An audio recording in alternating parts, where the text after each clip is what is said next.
Section 2.6, Second Derivative and Concavity. Our objectives are to recognize a graph as concave up or concave down and interpret the results. And 2, calculate higher order derivatives. Concave up is a graph that is curved with the opening upward, like a bowl. So, concave up, but also concave up. Concave down is a graph that's curved with the opening downward, more like a hill. Concave down, concave down, concave down. So here we've looked at curves.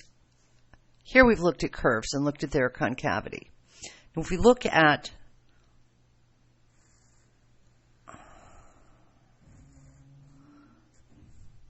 a graph,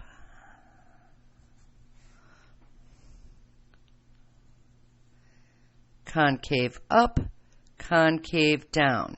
Somewhere in here it changes to concave up. Somewhere in here it changes to concave down. Somewhere in here it changes to concave up again. So we can look at concavity over intervals. An application of concavity would be interpreting the spread of disease.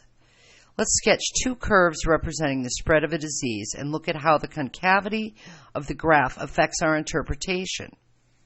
We'll graph f of x, the number of people with the disease at time x, say now, with f of x would be f of now, and the rate at which new people are getting sick. So, for example, if f is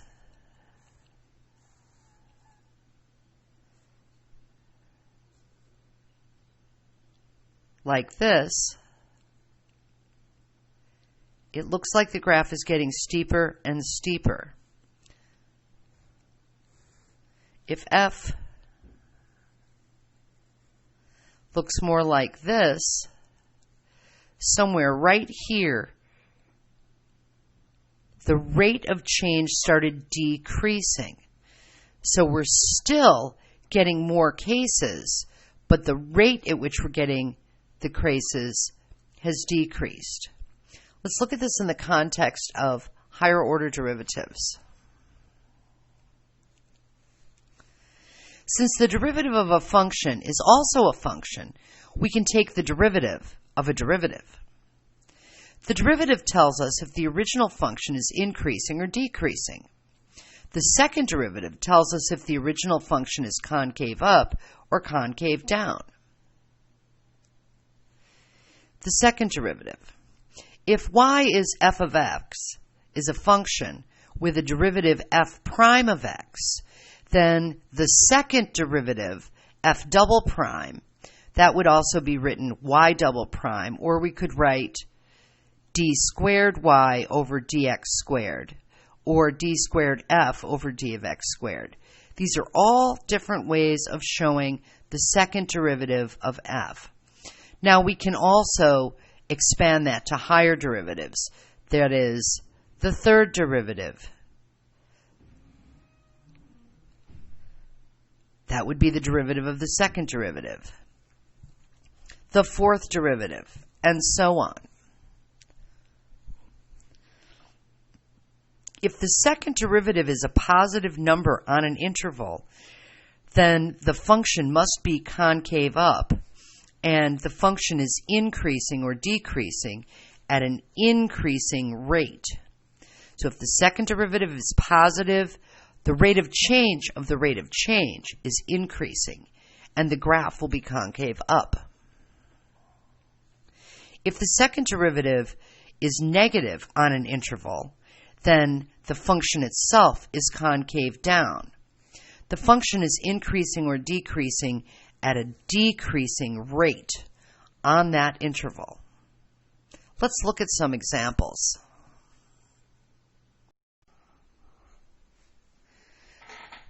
Example 1. Find the first and second derivative of f of x equals 5x to the fifth plus 3, and interpret. So the first derivative would be 25x to the fourth, and the second derivative would be 100x cubed. Now, if we look at the graph,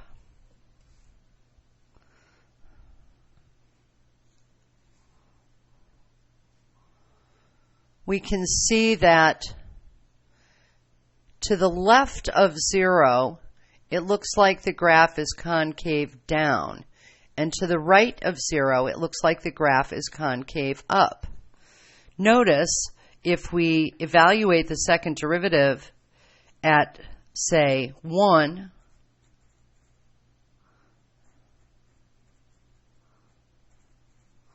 we get a positive number. So the graph is concave up at 1. If we evaluate the second derivative at negative 1,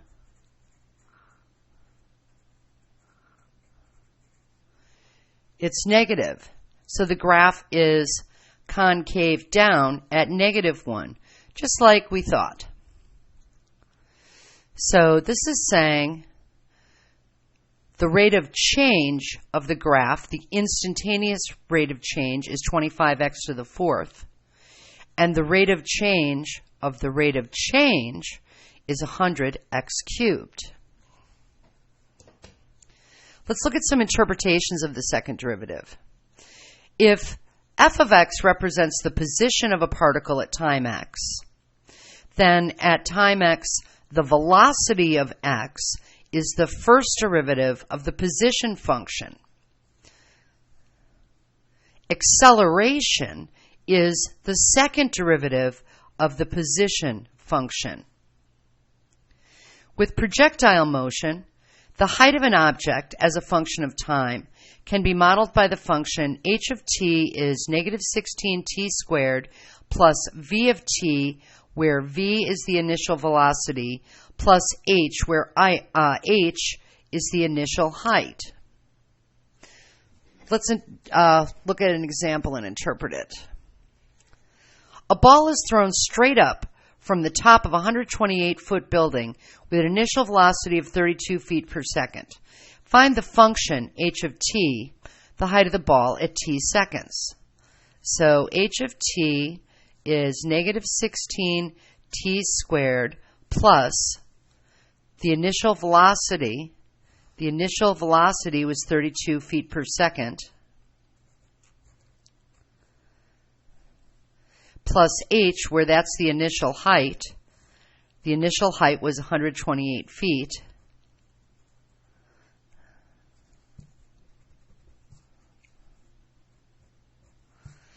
So there is our function. Let's go ahead and find the first derivative. H prime would be negative 32t plus 32. Let's find the second derivative. So that would be h double prime, the derivative of h prime, and that would be just negative 32. So find the first and second derivatives of h of x and interpret at, h of t, and interpret at t equals 0, 1, 2, 3, and 4. So let's go ahead and use the table to help us with that. So negative 16x squared plus 32x plus 128. And we'll go ahead and put in the first derivative, negative 32x plus 32, and go ahead and put in the second derivative. Well, we don't have to because it's a constant function, negative 32. So that's an easy one to fill in. And let's go ahead and look at the table for the rest of the values. So I go to the table, and I've got my values set up 0 through 4. So let's fill this in, and then we can talk about it.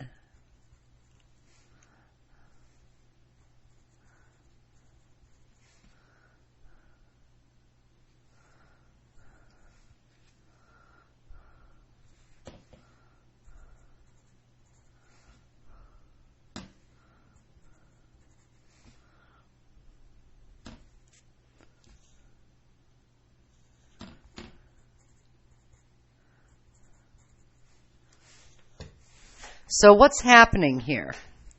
Here's our building. Here's our ball. So we start here, shoot it straight up in the air, and it goes up for a little while, and then it comes back down, and then it hits the ground. So here, we're at t equals 0. We're at 128 feet. And so our position is 128. We're right here. And our initial velocity is 32 feet per second. And we go up, and then we get here, and this is t equals 1. What's going on? We're now 144 feet high. And what's happening with the velocity? When we first threw the ball, the second derivative was negative 32. So that's telling us we are deaccelerating. So we deaccelerate, and that gets us to 0. And that's where we are right here. And then we get back to here when we're back at 2 seconds at height 128 again. Now the velocity is negative 32. That's saying we're going down instead of up. So the positive and negative is getting us the direction, and the velocity is still negative 32. I mean, the acceleration is a deceleration because it's negative, and so we're going down even faster and down even faster. So that's what's going on. Let's look at another example. Example 3. Let the height of a particle at time t seconds be given by the function h of t equals 3t cubed minus 2t squared plus t plus 120. Find the height, velocity, and acceleration of the particle initially, after 1 second, after 2 seconds, and interpret your result. So first, let's find the first derivative. So that would be 9t squared minus 4t plus 1. And then let's find the second derivative. So the derivative of the first derivative, that would be 18t minus 4. Now recall, the first derivative, since this is a position function, the first derivative is the velocity. And the second derivative is the acceleration. So if we're going to find it initially after 1 and 2 seconds, let's go ahead and make a little chart.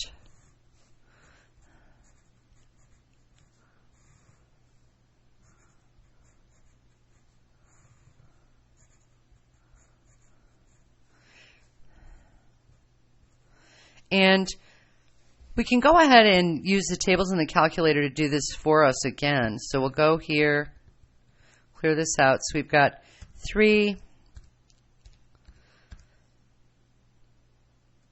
x cubed minus 2 x squared plus x plus 120. And then we've got 9 x squared minus 4x plus 1. And then we have 18x minus 4. So notice that we start off with a cubic. The derivative of that is a quadratic, so a parabola, and the derivative of that is a straight line. So let's go ahead and look at the tables, and we can get our values. So at 0,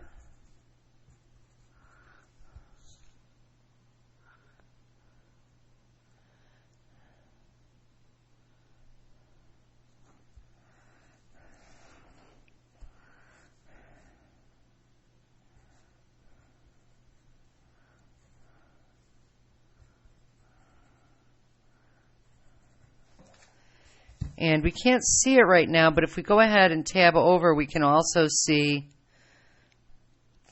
the, did I put in the third one?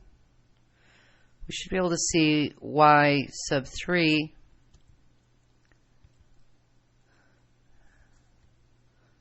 and there it is.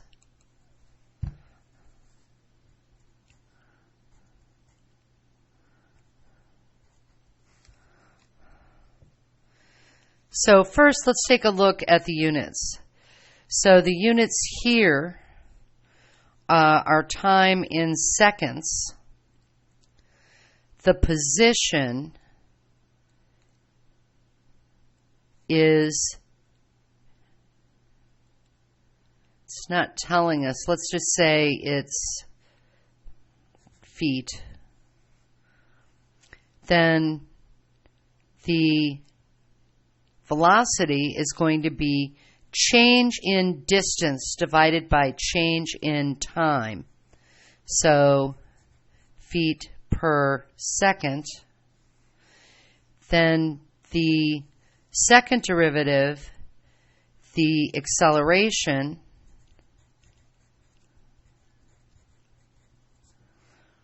would be feet per second per second. So how fast is the feet per second changing with each second? So at initial time, we were 120 feet high, and we had a velocity of 1 foot per second. And at that point, we were changing our speed, our velocity was going down 4 feet per second per second. At time 1, we were 122 feet high. Our velocity was 6 feet per second. And our acceleration was 14 feet per second per second. At time 2, we were at 138 feet high. Our velocity was 29 feet per second, and our acceleration was 32 feet per second per second. Now let's continue to explore this example, and we're going to look at the relationship of our graphs. So let's see. These should all graph. All right, I want to change our window. Let's try standard and see where that puts us. You can see, I know I need the height to get pretty high. I also am not really concerned with negative x's. So let's go ahead and set the window to go from 0 to, let's say 10, and set the y to go from 0 to, say, 200. Let's see what that looks like.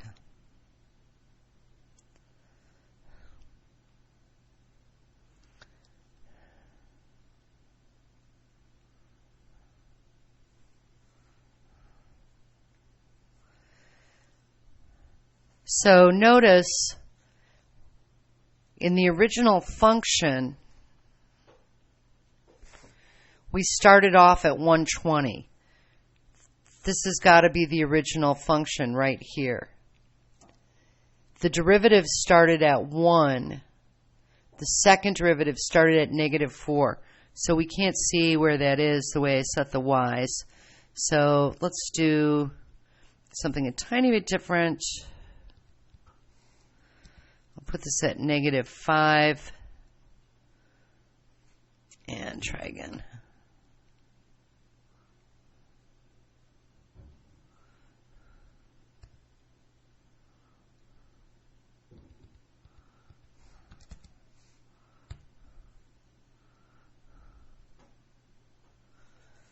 and it's not honing in that well.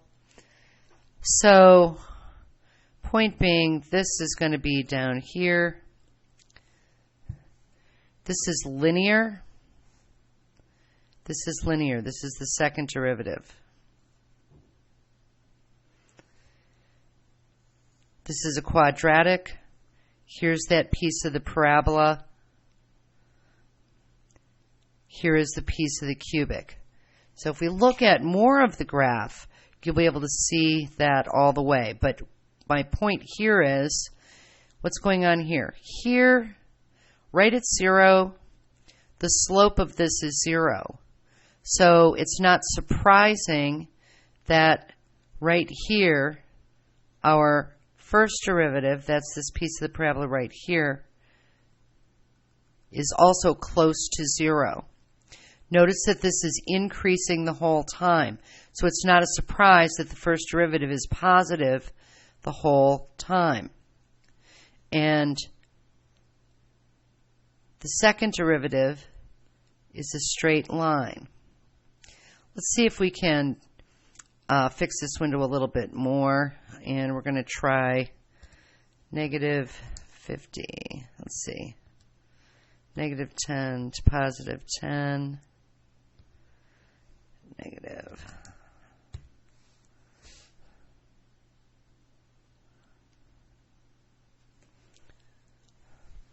So here is our initial function. Here is the derivative. Here is the second derivative. Notice this part of the graph of the original function is concave down. Notice that the value of the second derivative is negative for that whole interval. Here,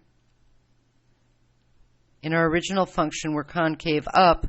Notice that the second derivative is positive for that whole time. Notice here,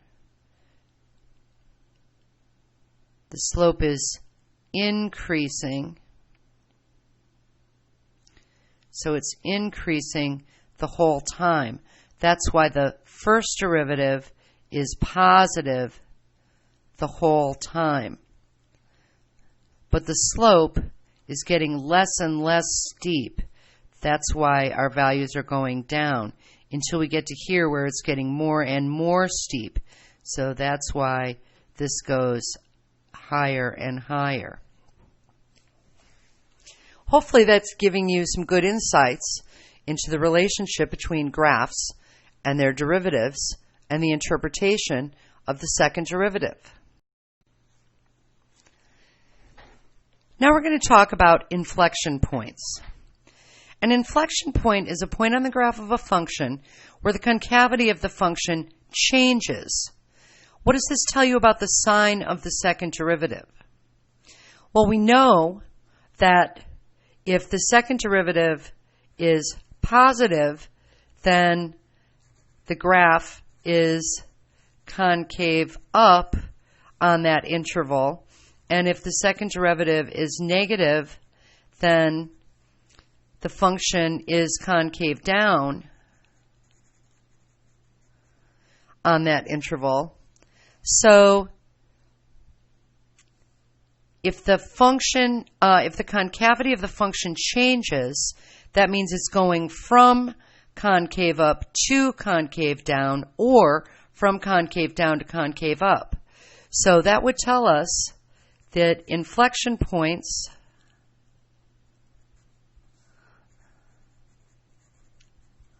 may occur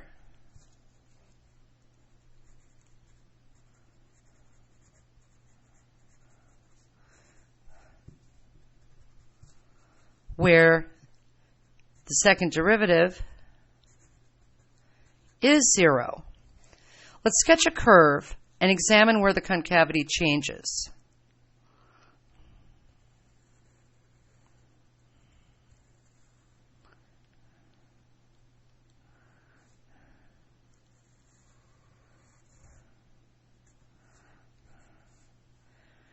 Concave down here, concave up here. So somewhere in here is an inflection point.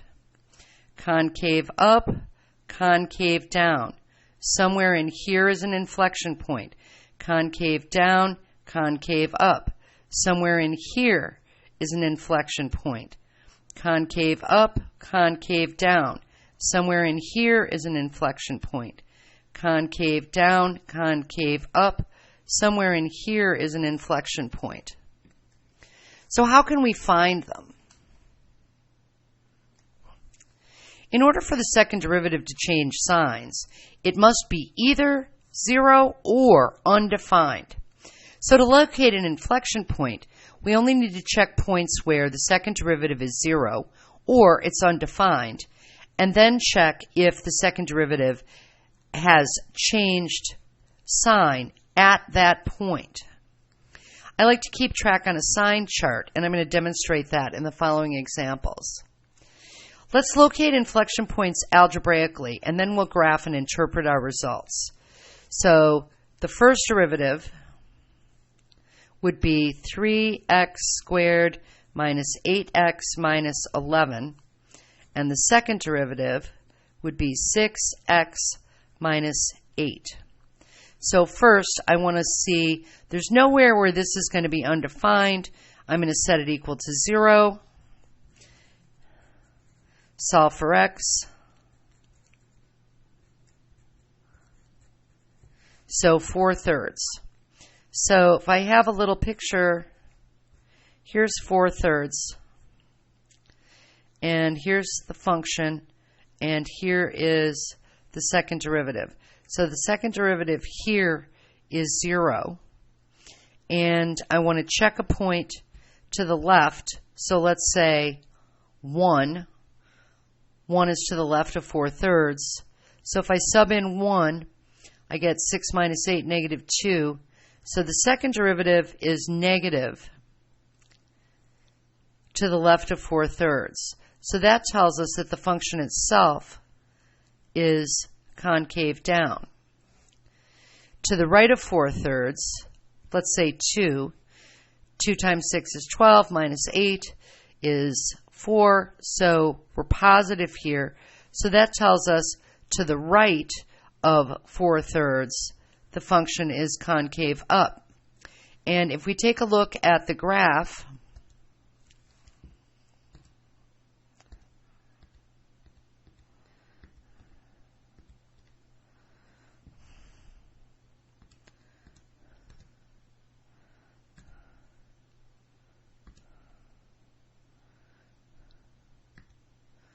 see, x cubed minus 4x squared minus 11x plus 30, and I'm going to go to the window. It's probably going to be too big. Let's put these and graph. And that's not exactly what I want to see, so that's why.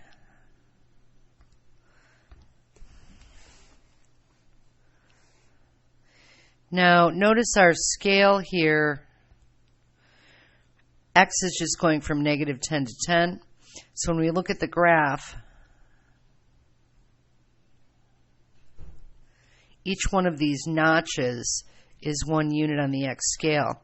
So 4/3, we're darn close to 2. That would be just shy of 2. And notice concave down, and right about here it changes to concave up.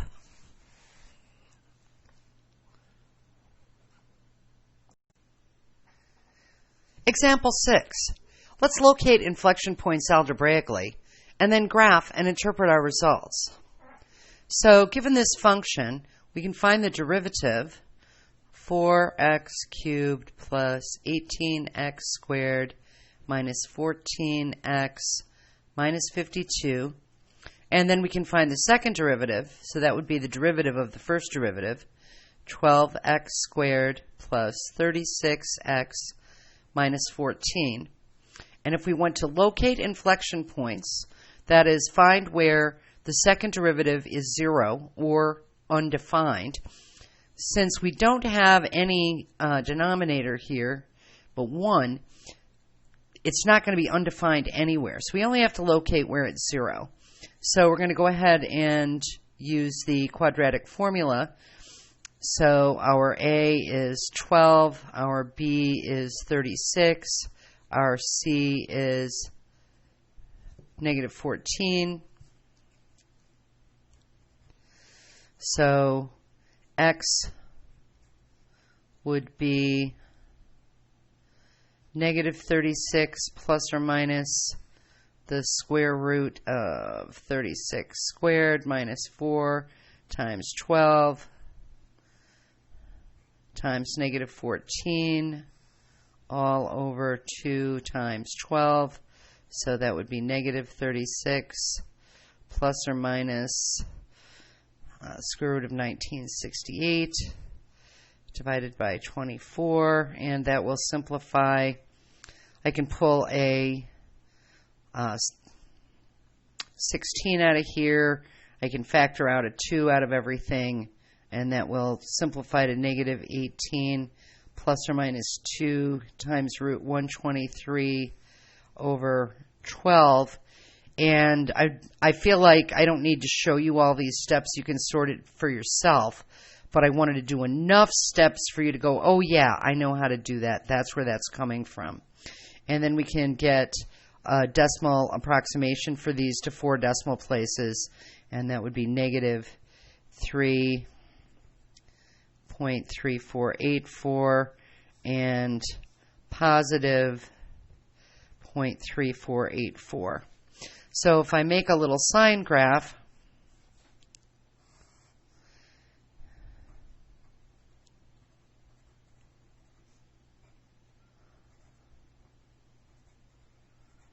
I want to see what is the second derivative doing. I know it's 0 here, and then I'm going to use that to tell me, well, what's the function doing at these places? So I'm going to go ahead and put my second derivative into the calculator. So 12x squared plus 36x minus 14. And I'm going to use the table function to evaluate some values in these intervals.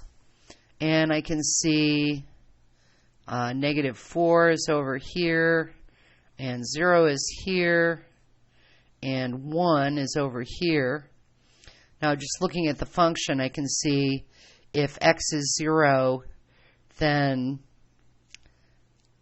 the second derivative evaluated at 0 is negative 14, so we're definitely negative here.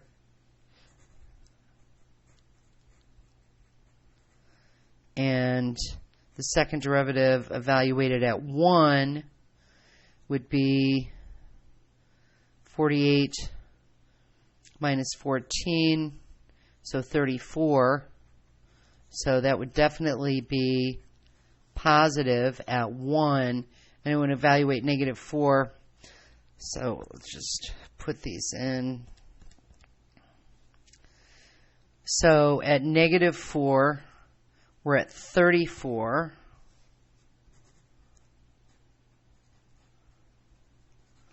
So we're positive. At 0, we're at negative 14. At 1, we're at 34. So what this is telling me is the second derivative at negative 4, or actually in this entire interval, is positive. At this point exactly, it's 0. In this entire interval, it's negative.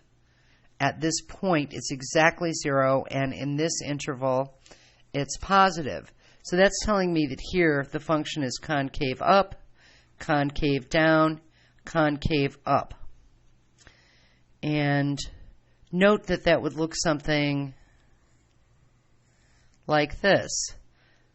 And this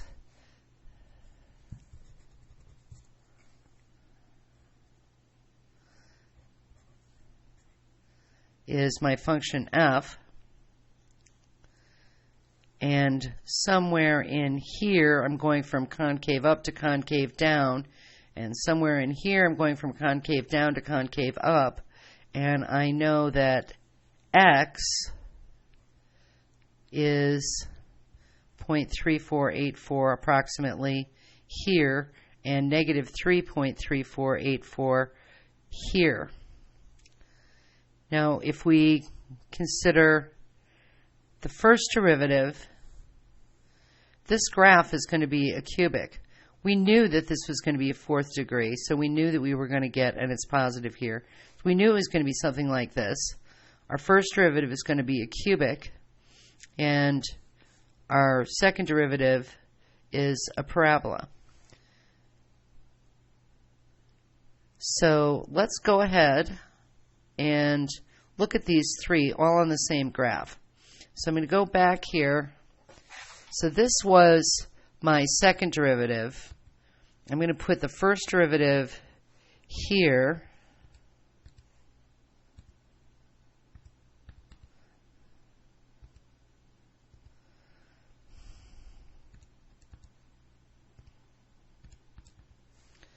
And I'm going to go ahead and if we go and take the arrow all the way over to the end here and I hit enter repeatedly, it's going to change the way this line looks. So I'm going to use this dotted line for the first derivative, and then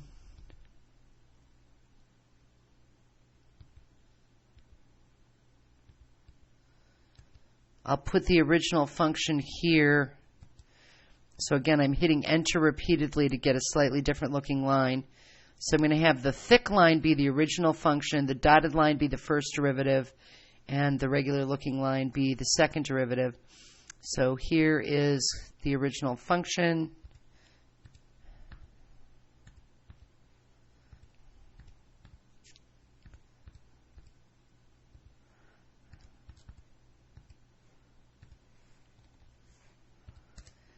And I can see with some of these numbers on here, I'm going to go ahead to the table set, and I'm going to set x to go from negative 20 to positive 20, and I'll set y to go from negative 100 to positive 100.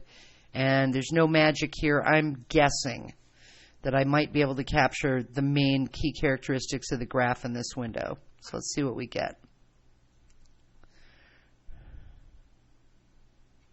So remember, the big thick line is the original function. Kind of what we expected, only a little bit stretched out and skinnier. And this line here, the parabola, is the second derivative.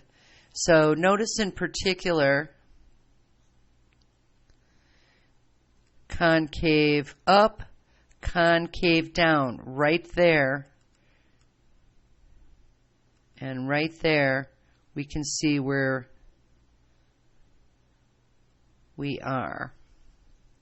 This is not that easy to see. Let's take and move this window again. So I'm going to go negative 10 to positive 10, and I'm going to stretch this out a little bit more.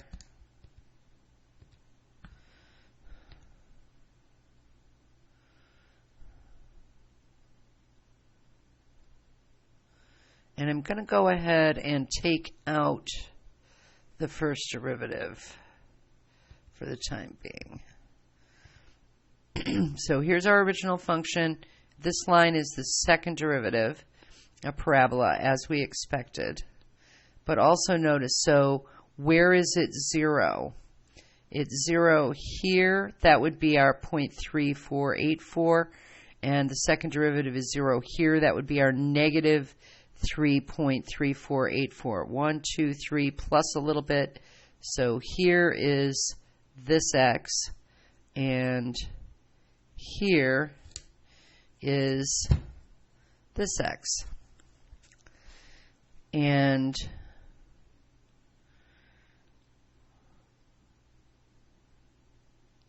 We have negative values here. That's where we're concave down.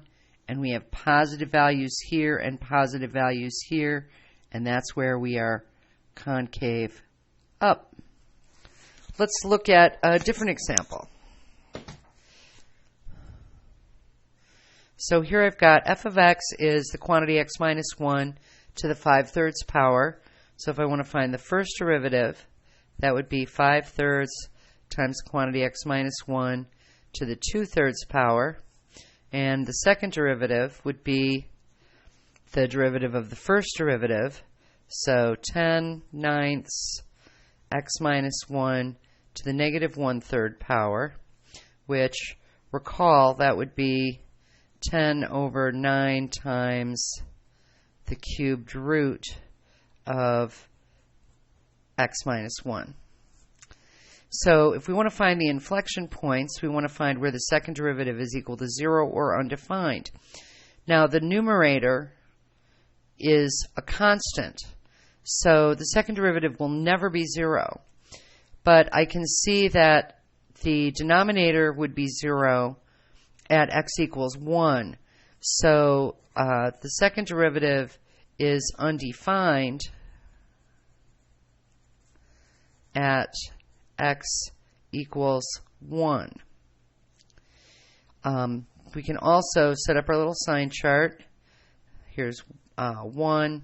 So I'm going to put 0 over here, 2 over here. So I'm undefined here, which would be like a vertical line. And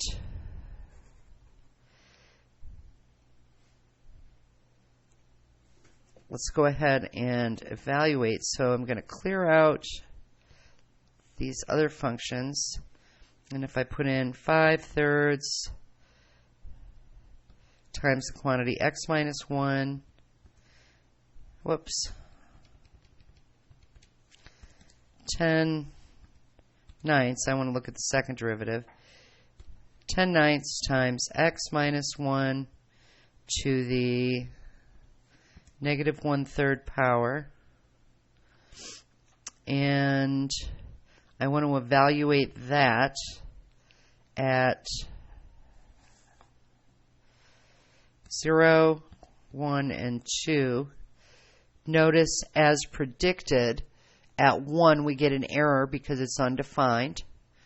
At 0 we get a negative. And at 2 we get a positive. So that tells me concave down to the left of 1, concave up to the right of 1, and undefined at 1. So I want to take a look at these, and we're going to change our window again. We're going to go -5 to +5.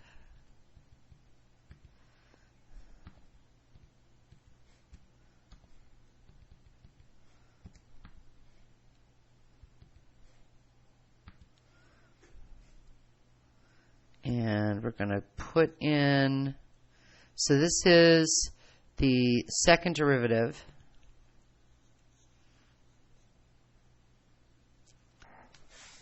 So right at 1, we're undefined. Let's put in the first derivative on top of that. So the first derivative was 5/3 times the quantity x minus 1 to the 2/3 power. And let's look at that.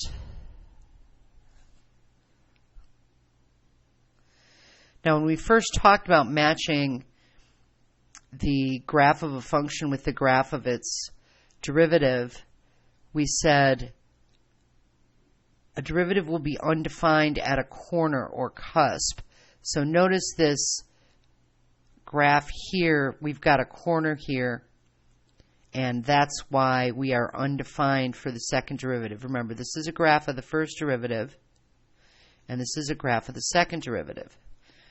Now let's go ahead and put the graph of the original function on here, and I'm going to do that one in the dots. We already kind of, there we go. So our original function was the quantity x minus 1 to the 5/3 power.